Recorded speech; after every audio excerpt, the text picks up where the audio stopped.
Hey everybody, how you doing? I wanted to share something with you. Sharing is caring. Sharing my favorite.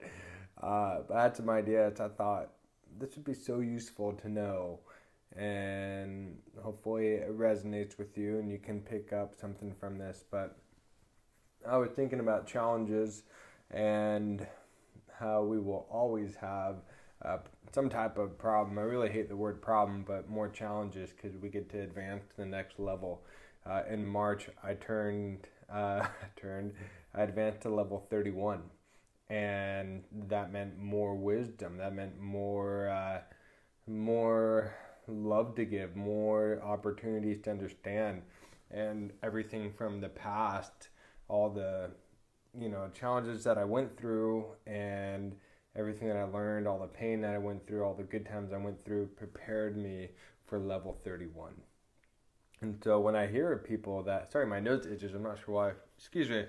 Oh, when I hear people that are level 40, level 50, level 60, I get excited because that means they have more wisdom than I do. That means they have more experience, and I get to ask people questions and get to figure out, what beliefs have pushed them through challenging times. So that is super exciting.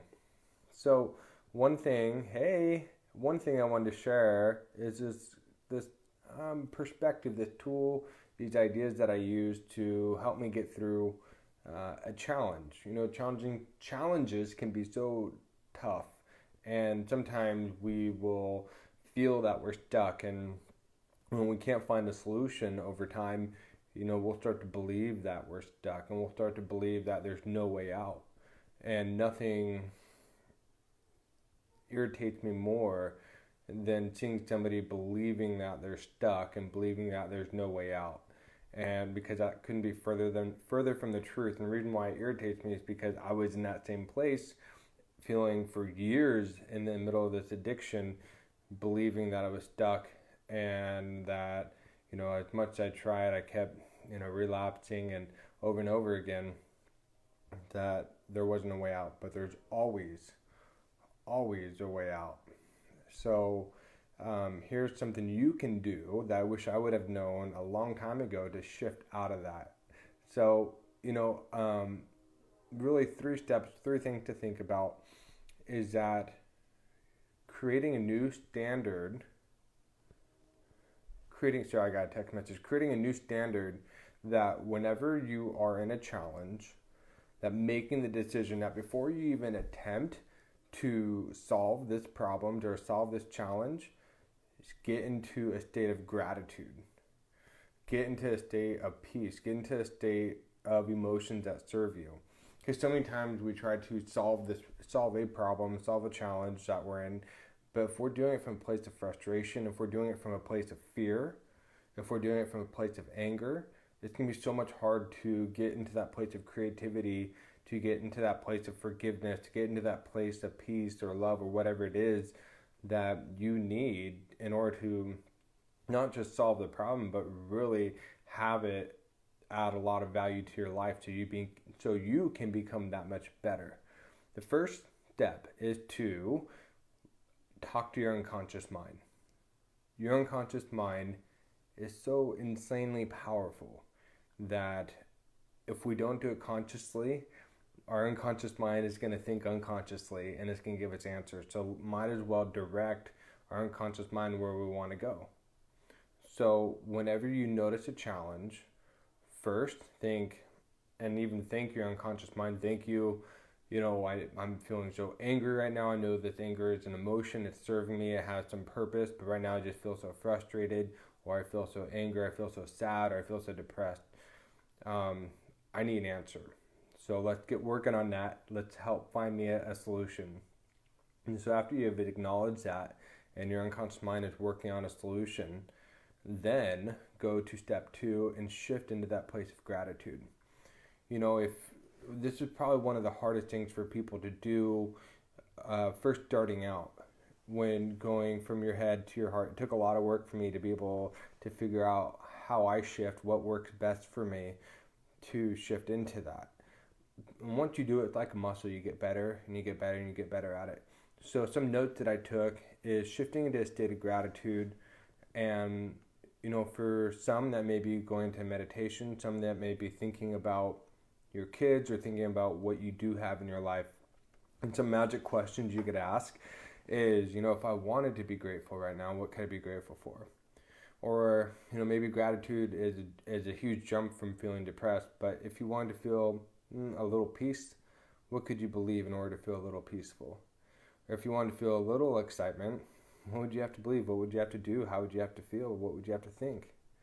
The truth is that people out there probably have challenges a lot harder than you. And if you're in people in less fortunate countries, most definitely are just trying to survive and find food. And if you're in the States or Australia or in certain countries in Europe, we have it really, really good. So being able to shift into that state of gratitude and peace and love really is what's going to help you solve your problem a lot faster. So making that a standard before you even try to solve the problem, getting to that state of gratitude. And then third step is remembering that the challenge that you're in, it's needed, it's necessary. You have set some goal, whether you remember or not, about where you want to be. And so this is a challenge that's creating and adding that pressure onto you so that you can get to that next level. For if you want to lose 10 pounds, you have to go through these different challenges in order to get there. You can't just wake up and then 10 pounds gone. You have to replace the junk food with healthy food. You have to get your body going. You have to get your heart rate going. You have to be working out and exercising. You have to change your beliefs about what it means to be healthy. And all those changes feel uncomfortable because we are raising our standards. We're doing things that, we felt comfortable with doing for so many years, and now we're shifting out of that. And we have these realizations, and we get to break through that and condition it over and over again. Same principle of we don't go to the gym once and we're fit for life. So another example is if we want to make more money in our life, if we want to make, $100,000 a year, it's a matter of noticing I have this goal to make the X amount of money. Cool, you're going to have different challenges, different pressures along the way. What people think of you, what people say to you, your self-doubt, your limiting beliefs will come up, and you have to replace those along the way as you go. Opportunities that come up, opportunities that seem like opportunities and they fail, people lie to you, all these things. And so the goal is still there, but how you get there is going to shift. And those are the pressures, the challenges that aren't trying to stop you, they're just trying to make you more valuable.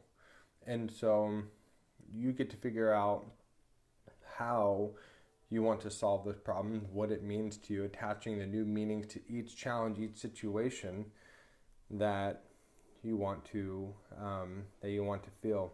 I had a pretty cool realization the other day, and it was, really in life, there's only three things that have emotions: us humans and animals. And, there's science now to back it up. Nature, trees, flowers, grass, anything that has a living organism or a living part to it. Everything else, money, glass, tables, wood floor, carpet, whatever, doesn't have meaning. And the challenges that come up don't have meaning. We attach meaning to so many different things. So if somebody comes up to you and says you can never make that $100,000, or you can never be in a healthy relationship, or you can never do this or that, you either get to accept those poisons from that person, you get to accept those limiting beliefs, or you get to stand in your empowerment, in your ownership, and own how you want to feel about it. Believe it or not. I say not believe those things, and believe and remember who you are. Remember what you stand for.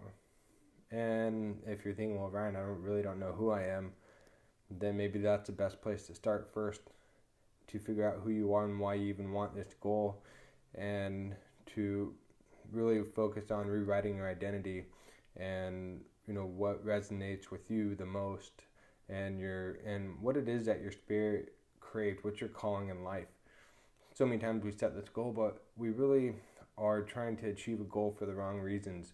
We think we're going to make us happy. We want all this money or we want this relationship. It's for selfish needs. So many times we try to love, but it's loving from a place of scarcity and not from a place of abundance. So doing that soul check and really figuring out why it is that we want, why it is we're going after what it is that we want, and aligning it. A good way to align it is to ask yourself in the short term and the long term, is it serving you? Is it serving the other person or other people? And is it serving the greater good? Is it serving the community? Is it serving the family, the business, in the short term and in the long term? Is it healthy? And when you get to find those answers, then you can kind of make your decision based on those answers. So hopefully this has been healthy. Think of a decision that you've had or that you've made that you're having a challenge with, and go through those steps again. Talk to your unconscious mind. Thank the unconscious mind for the challenge, but let them know, let your unconscious mind know that you need an answer and to start working on it. And then second is to shift into a state of gratitude. Make that in the new standard, that you will not start working on a problem until you start feeling peace, until you start feeling love or forgiveness, whatever it is. And it may take a minute to get there, it may take a day to get there, but you're going to get to your answer so much faster and being in that state. So do so and give yourself that gift and that blessing to be able to be in that positive energy. And the third thing is to remember that the challenge is a gift. If you don't fix this problem, another challenge is going to come up, and those challenges that come up in your life are only there to make you more valuable and to help add more wisdom and more love, because I guarantee you that after this challenge, at some point in life, you're going to find somebody, run into somebody that's going through the same challenge that you have been in, and you're going to be able to give to that person and help them. And it's going to be a very beautiful conversation and relationship that you get to build with them. So hopefully this has been helpful and something that's just been on my mind. If you want more videos like this or to build a amazing conversation, join my Facebook group. I'll leave the link down below, and comment if you want to join, and I'll send you an invite privately. So all right, my friends, I'll talk to you later. Bye.